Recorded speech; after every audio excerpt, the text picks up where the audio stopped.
안녕하세요. 정순영의 생쇼의 정순영입니다.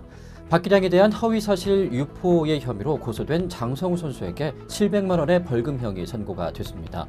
수원지법 이의석 판사는 24일 오후 열린 선고 공판에서 장성우에게 정보통신망 이용 촉진 및 정보 보호 등의 법률에 따라서 벌금형 700만 원을 선고했습니다.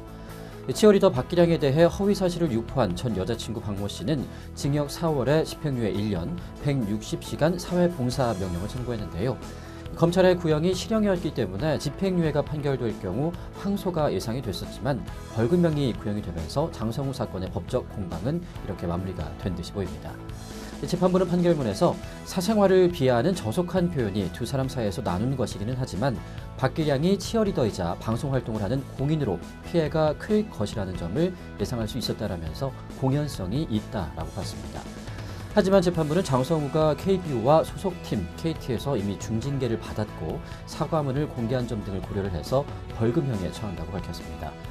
재판을 마치고 나온 장성우 선수는 취재진의 질문에는 함구를 하다가 이후에 소속 구단을 통해서 재판부의 판단을 겸허하게 수용하겠다라는 입장을 밝혔는데요.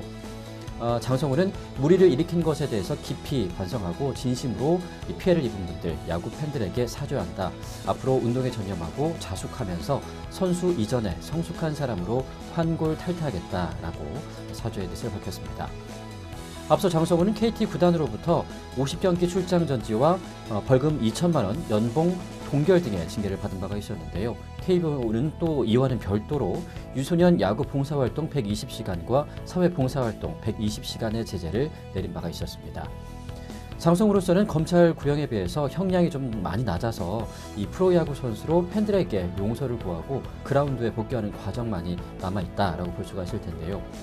하지만 장성우는 벌금만 납부하면 올 시즌 개막 50경기 후에 경기 출장이 가능하긴 하지만 KT 조범현 감독은 50경기보다 진심 어린 반성과 또 동료들의 용서가 우선이다라고 밝혔습니다. 이에 따라서 복귀가 그렇게 녹록하다라고는 보기 어려울 텐데요. 장 씨는 지난해 4월 스마트폰 메신저 앱을 이용해서 박 씨에게 박기량 사생활이 좋지 않다라는 취지의 문자를 보냈고 박 씨는 문자 메시지 화면을 캡처해서 SNS에 게재한 혐의로 각각 기소가 됐습니다. 이번 판결은 SNS를 통한 사적인 대화도 경우에 따라서는 법적인 책임이 따른다라는 것을 인정한 사례이기 때문에 앞으로 유사 사건에 적지 않은 영향이 끼쳐질 것으로 예상이 되고 있습니다.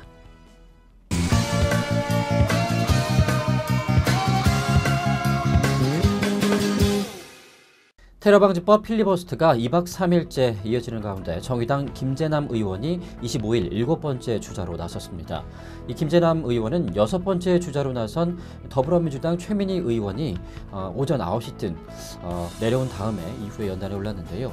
김재남 의원은 토론에 나서기 전에 자신의 페이스북을 통해서 테러방지법이라는 허울 좋은 이름으로 포장된 사실상 국민감시법에 국회의 의결을 막기 위한 필리버스터, 이제 저의 차례를 앞두고 있다라고 밝혔습니다.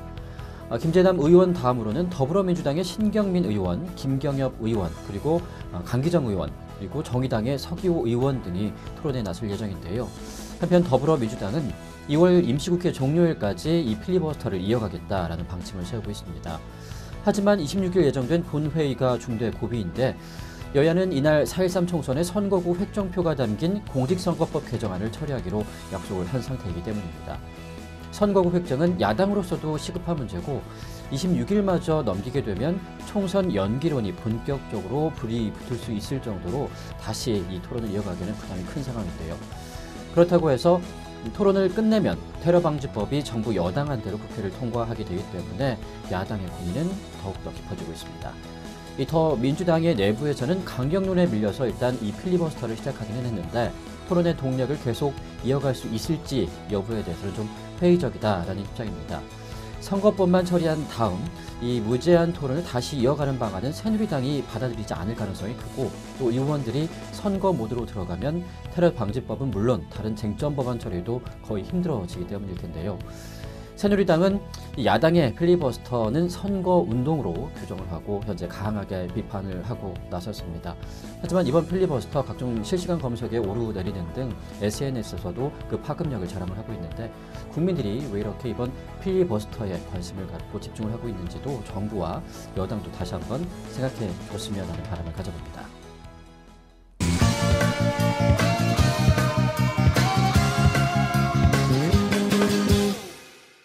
하위 20% 컷오프 대상으로 지목된 더불어민주당의 홍일학 의원이 탈당을 했습니다. 홍일학 의원은 25일 오전 10시 30분 국회 정론관에서 기자회견을 열고 탈당 이유를 밝혔는데요.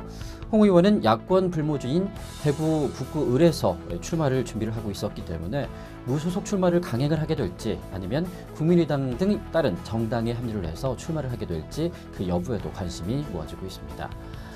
이에 김부겸 전 의원은 홍일학 의원의 컷오프 결정이 나오자 공천관리심사위원회의 공천배제 취소와 또 사과를 요구하고 나섰습니다.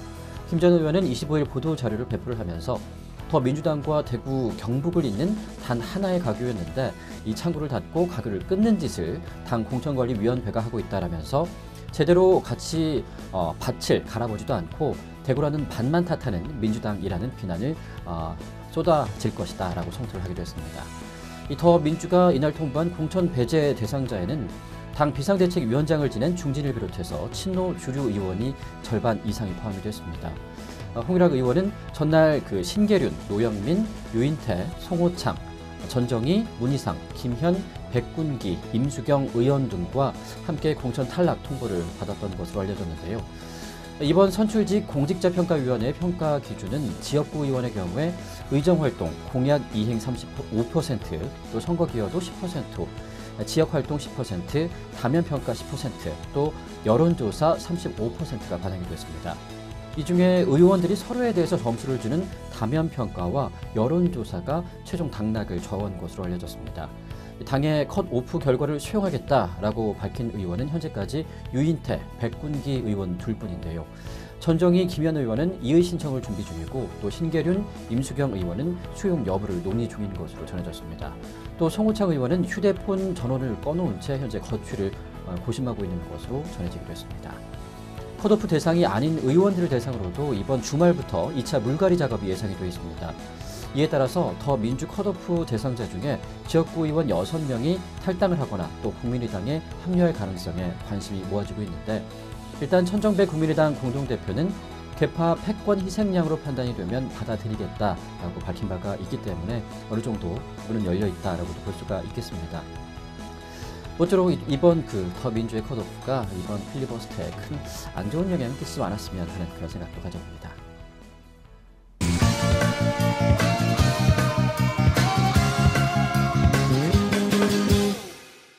배우 류준열이 일배 논란으로 유명세를 치르고 있습니다. 류준열이 4개월여 전 자신의 인스타그램에 올린 절벽을 오르는 듯한 모습을 담은 사진에 엄마 두부 심부름 가는 중이라는 설명을 붙였기 때문인데요.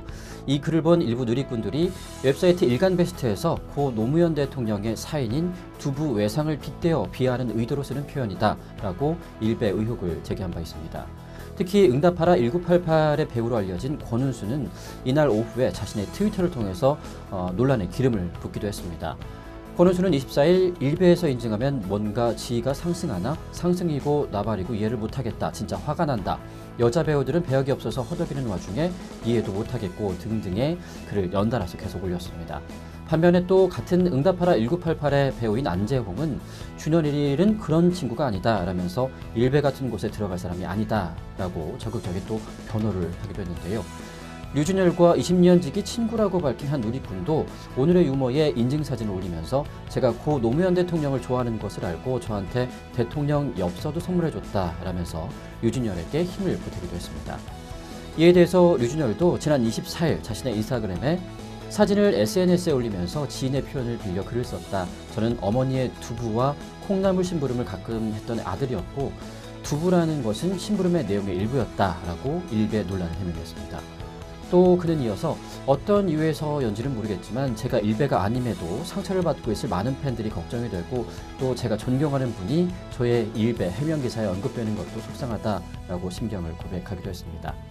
마지막으로 그래도 공인이기 때문에 제가 해명해야 할 부분은 책임을 지고 답을 드려야 하는 것이 맞다고 생각했다라면서 저는 일베가 결코 아니고 일베 언어를 사용한 적이 없다라고 재차 강조하기도 했습니다.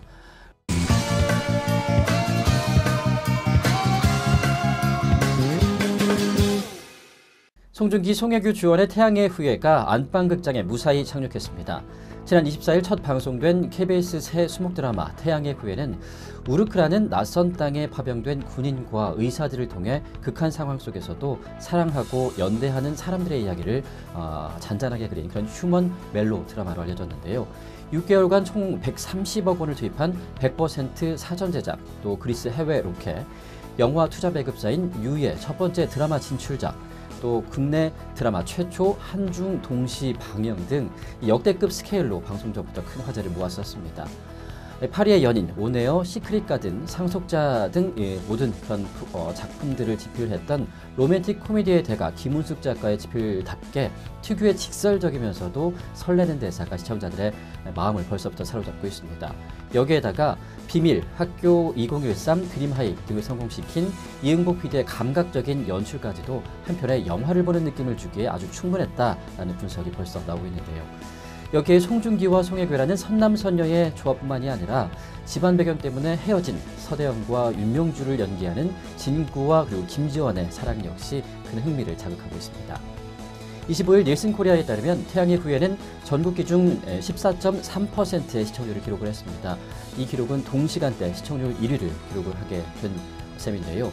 태양의 후예는 동시간대 타 드라마보다 2배 이상의 시청률을 기록하고 압도적인 모습을 보이고 있고, 또 지난 2년간 공중파에서 방송이 됐던 미니시리즈 중에서도 모두 통틀어서 가장 높은 첫 방송 시청률을 기록하고 있다고 합니다. 동시간대 방송이 됐던 SBS 돌아와요 아저씨는 6.6% 시청률로 뒤를 이었고, MBC 한 번 더 해피엔딩은 5.0% 시청률을 기록을 했습니다. 첫 방송에서 시청자들의 기회에 부응한 태양의 후예, 또 앞으로 이 거침없는 상승세를 계속해서 이어갈 수 있을지 큰 관심이 모아지고 있습니다.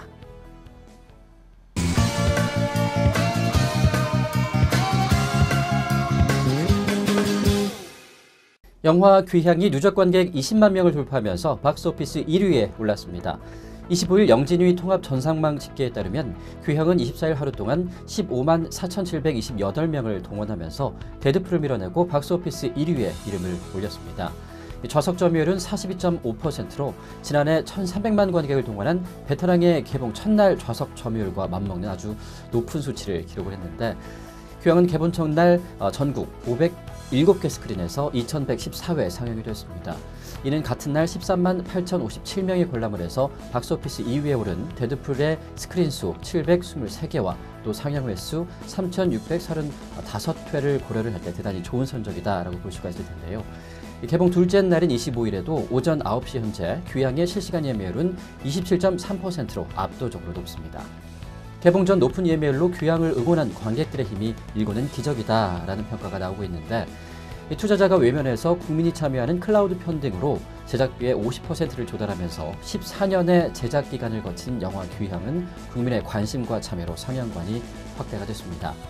개봉 전 후원자를 대상으로 진행한 수차례 시사회를 통해서 영화가 입소문을 타면서 관심이 높아지기 시작했고요. 거대 배급사 영화가 아니라서 이 개봉관 확보도 쉽지 않았지만 관객들의 관심이 예매율 1위로 이어지면서 결국 극장문도 열렸습니다. 이 시사회 입소문이 온라인을 뜨겁게 달구면서 상영관이 확대된 최초의 영화 귀향은 개봉 후에도 자발적인 시민들의 관람 이벤트 열풍으로 또 화제를 한 차례 더 모으고 있는데, 한편 귀향은 각본과 연출, 제작을 맡은 조정래 감독이 지난 2002년 나눔의 집 봉사활동을 통해서 만나게 된 일본군 위안부 피해자 할머니들의 증언을 바탕으로 제작이 된 영화입니다. 모쪼록 이런 귀향 영화의 큰 흥행은 국민들의 열망을 담지 않았을까라는 유추를 해볼 수도 있을 텐데요. 이번 위안부 할머니들의 가슴 아픈 그런 정부 결정에 대해서도 다시 한번 재고가 될 수 있는 국민적인 공감대가 형성이 되길 기대해 보겠습니다.